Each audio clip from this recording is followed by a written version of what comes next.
पूरा जीवन पड़ोसी की व्यवस्था में व्यतीत हो रहा है। अपने गृह को, अपने घर को कब अपना कहोगे?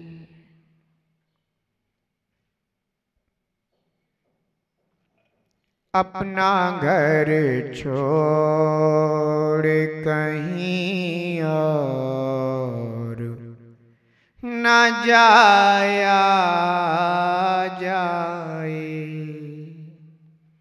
अपना घर छोड़ कहीं और न जाया जाए। अपने घर में ही नया बाग लगाया जाए। अपना घर छोड़ कहीं और न जाया जाए। अपना घर, निज आत्मा, यह जड़ शरीर एक पृथक द्रव्य है। मैं ज्ञान दर्शन गुण का धारी चेतन भगवान आत्मा एक अलग द्रव्य हूं। अनादि से अपनी भूल के कारण कर्म आश्रम, कर्म बंध और कर्म अनुभूति और कर्म उदय, इनके कारण हमें यह जड़ शरीर अनादि से प्राप्त होता चला आ रहा है। जब तक हमारी आत्मा भेद विज्ञान को प्राप्त नहीं होगा, तब तक हमें सम्यक दर्शन की प्राप्ति नहीं हो सकती। ऐसा कौन कह रहा है? बोलो ना। ये सच्चे जिनेंद्र देव की वाणी है, यानी यही जिनागम पंथ है। ये समूह शरण सभा में विराजे हुए अरहंत परमात्मा तीर्थंकर भगवंत परमात्मा, उन्होंने हम सब जीव मात्र को उपदेश दिया है कि अपने घर को पहचानो, पड़ोसी को भी पहचानो, और जो भी तुम्हें उद्यम करना है, पुरुषार्थ करना है, प्रयास करना है, वह अपने घर को सुंदर बनाने के लिए करो। भूल, बड़ी भूल, अपने घर को नहीं पहचाना। सच बताओ, तुमने अपने घर के लिए इतनी उम्र में आज तक क्या किया है? सुबह से उठते हो, स्नान किसके घर को कराते हो? तेल किसको लगाते हो? कंघी किसकी करते हो? आईना किसके लिए लगा रखा है? भोजन किसको कराते हो? कपड़े किसको पहनाते हो? फिर रूप किसका देखते हो? सारी की सारी जिंदगी इस पड़ोसी की व्यवस्था में। अपने घर के लिए तुमने आज तक क्या किया? तुमने अपने घर को अपने स्वरूप से पहचाना भी नहीं।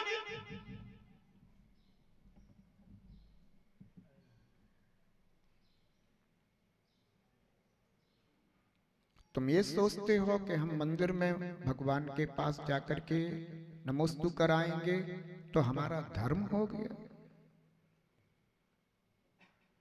ये बीतरागी देव बैठ करके ये बता रहे हैं कि वो आत्मन जैसा मेरा स्वरूप है ऐसा ही तेरा स्वरूप है, पर तुम भगवान के स्वरूप को नहीं देखते, तुम केवल जो अपना काम करते हो वही भगवान का काम करते हो।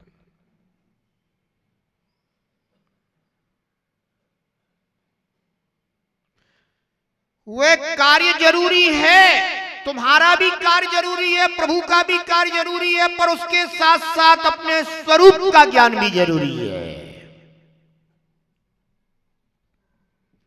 क्योंकि ये संसार दशा है ना अपनी।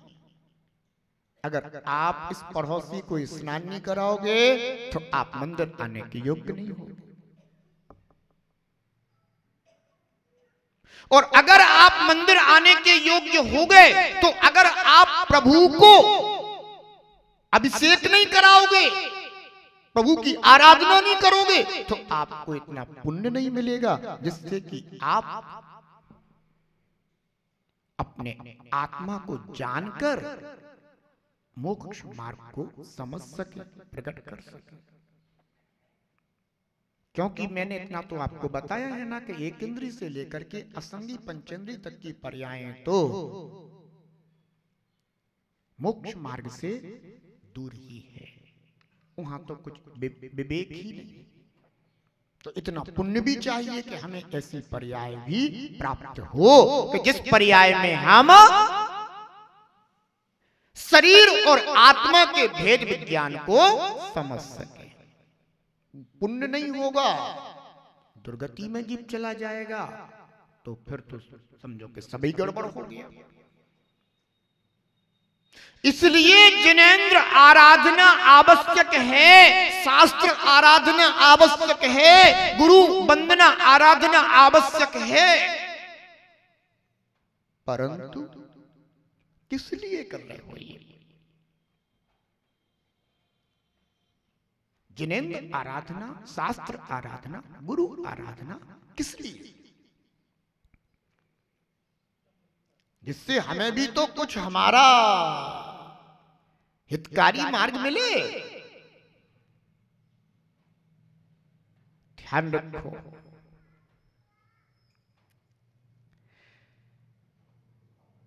देह और आत्मा इन दोनों को जब तक दो द्रव्य जान करके इनके स्वरूप को पृथक पृथक नहीं करोगे,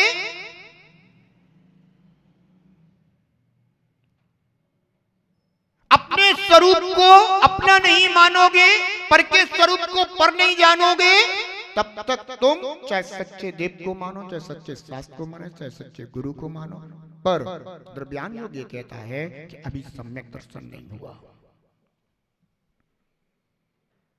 क्योंकि तुम अभी बहिरात्मा हो। देह जीव को एक गिने बही रात में तत्व मुधाए। अब कहो तुम, हम तो इतने वर्षों से धर्म करते आ रहे हैं, हमने तो बचपन से मंदिर आना सीख लिया था, मैंने तो बचपन से शास्त्र पढ़ना सीख लिया था, मैंने तो बचपन से महाराजों की चरण वंदना करना सीख लिया था।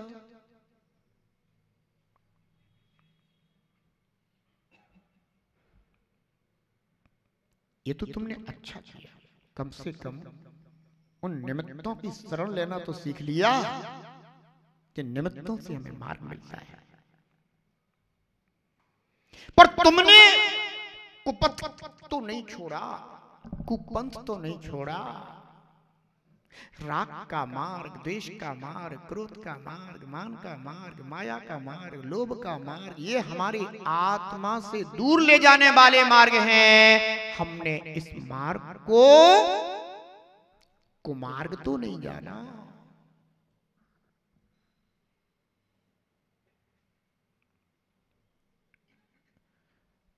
देखो, ज्ञान बहुत भटकाता है और ज्ञान ही सुलझाता है।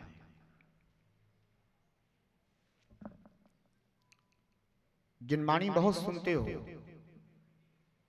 पर जिनवाणी सुनने के बाद जब तक अपना कर्म नहीं बदलता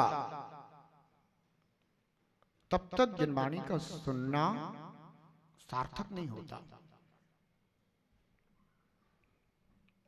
आप अगर किसी रास्ते पर खड़े हो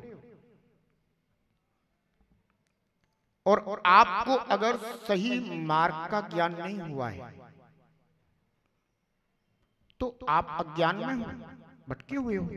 और अगर सही मार्ग का ज्ञान भी हो गया और फिर भी आपने उस मार्ग को नहीं चुना है और गलत मार्ग को नहीं छोड़ा है, तो सुनना ना सुनना दोनों बराबर है। आखिर तुम यही तो करते हो कि भाई ये गलत मार्ग है, अब हमें इसको छोड़ना है। जब तक नहीं समझाता नहीं जाना था, पर आज तो हमारी यह बात समझ में आ गई है, अब तो हमें इस विपरीत मार्ग को छोड़ना है और ये समीचीन मार्ग हमें ग्रहण करना है। तुम्हारे घर की ओर जो रास्ता जाता है तुम उसी को तो ग्रहण करोगे। तुमने वर्षों से जिनवाणी सुनी है, जिनागम में अवगाहन किया है, पर ये बताओ कि ये जो राग का मार्ग, द्वेष का मार्ग, क्रोध का मार्ग, मान का मार्ग, माया का मार्ग, लोभ का मार्ग, परस्पर एक दूसरे के का बुरा करने का मार्ग, ये तुमने कितना छोड़ा है?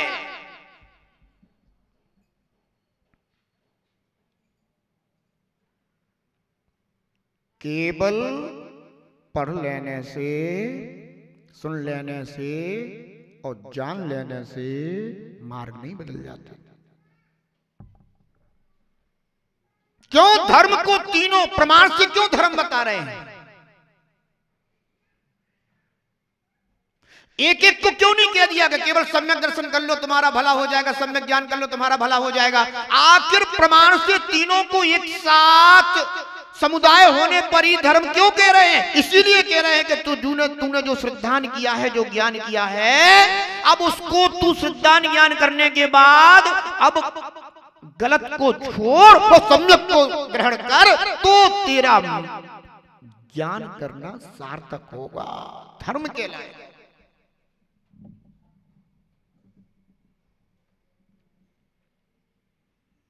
समझ में आ रहा है कि नहीं?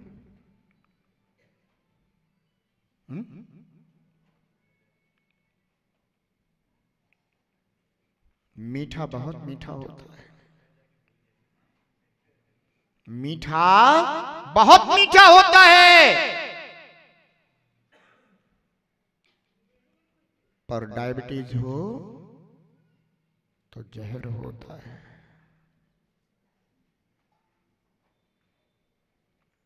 नमक बहुत स्वाद बढ़ाता है, पर ब्लड प्रेशर बढ़ रहा हो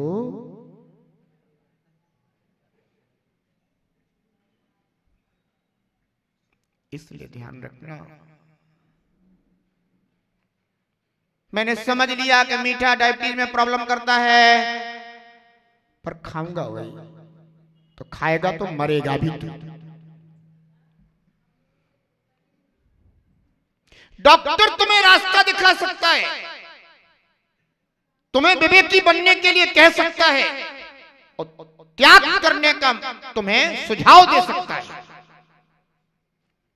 अपनी बीमारी को समझ करके तुम्हें डॉक्टर की बात को श्रद्धान भी करना होगा, यानी स्वीकारना भी होगा, ज्ञान भी करना होगा और फिर उसका त्याग भी करना होगा, तभी तुम उस रोग से दूर रह सकते हो, मुक्त रह सकते हो।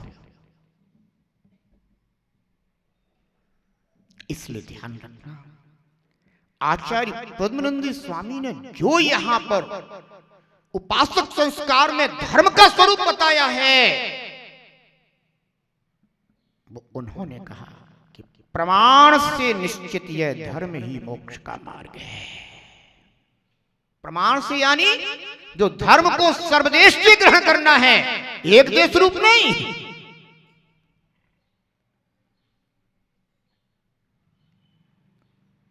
इसलिए ध्यान रखना, सम्यक दर्शन भी धारण करो, सम्यक ज्ञान भी प्राप्त करो उस सम्यक चारित्र को और अपनी आत्मा में प्रकट कर जो प्रमाण से निश्चित धर्म है, ऐसे रत्नत्रय में निज आत्मा को स्वीकार करके मोक्ष मार्गी बनो।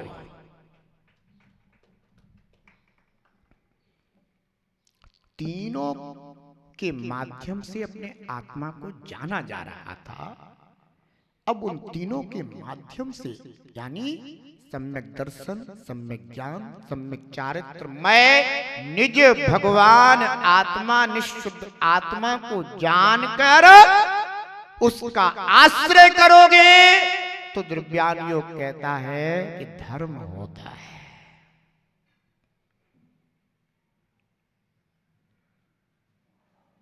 बहिरात्म दशा को छोड़ना होगा, अंतरात्मा बनना होगा।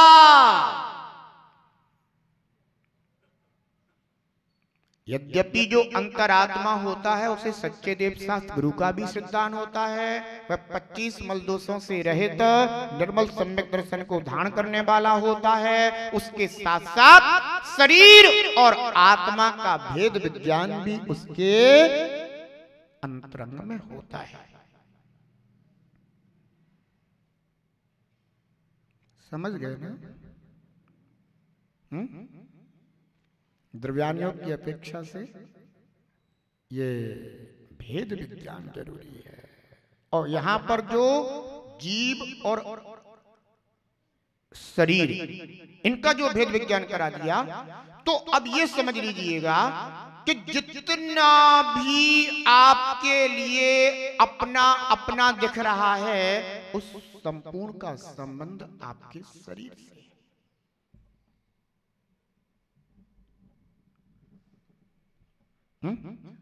घर का संबंध, क्योंकि इस आत्मा के लिए तो कभी कोई घर तीनों लोकों में बन ही नहीं पाया। इस शरीर को रखने के लिए, क्योंकि सर्दी किसको लगती है? पुद्गल के गुण है ये। पुद्गल में 8 जो एक स्पर्श गुण होता है ना, जो पुद्गल में, तो उस स्पर्श के भी 8 भेद होते हैं। कौन कौन से? हल्का भारी कड़ा नरम और रूखा चिकना ठंडा गरम। अब ठंडा, इस शीत की अनुभूति, ये किसकी अनुभूति है? इस पुद्गल के गुण की। क्योंकि ये ठंडा ये पुद्गल होता है, गरम ये पुद्गल होता है, रूखा चिकना पुद्गल होता है, हल्का भारी पुद्गल होता है,